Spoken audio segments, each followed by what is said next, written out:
ભારે વરસાદના કારણે અંજાવમાં પૂરની સ્થિતિ જોવા મળી રહી છે। અંજાવ જિલ્લામાં પૂરના કારણે ભારે નુકસાની થઈ છે। તો પૂર અને ભૂસ્ખલનના કારણે મુખ્ય રોડ પણ ધોવાઈ ગયો છે। રોડનો મોટો ભાગ ધોવાઈ જતા રસ્તો બંધ થઈ ગયો છે। તો પૂર અને ભૂસ્ખલનમાં એક આર્મી કેમ્પને પણ નુકસાન થયું છે। હાલ સેનાના 5 જવાનો ગુમ હોવાની પણ જાણકારી મળી રહી છે।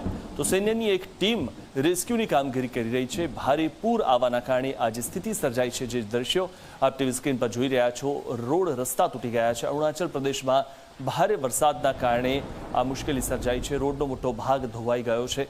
પૂર અને ભૂસ્ખલનમાં એક આર્મી કેમ્પને પણ નુકસાન થયેલું જોવા મળી રહ્યું છે। તો આ પૂરના કારણે અનેક રસ્તાઓ તૂટી ગયેલા જોવા મળી રહ્યા છે। આપ જે આ દ્રશ્યો જોઈ રહ્યા છો, એક સ્થળેથી બીજી સ્થળે જઈ શકાય તેવી સ્થિતિ નથી, કારણ કે સતત આ ભારે વરસાદના કારણે જે પૂર આવ્યું છે, રોડનો મોટો ભાગ ધોવાઈ જતા રસ્તો બંધ થઈ ગયો છે અને વાહન વ્યવહારને અસર થઈ છે। પૂર અને ભૂસ્ખલનમાં અનેક લોકોને ઘણી નુકસાની સહન કરવાનો વારો આવ્યો છે। અંજાવ જિલ્લામાં પૂરના કારણે ભારે નુકસાની થઈ છે।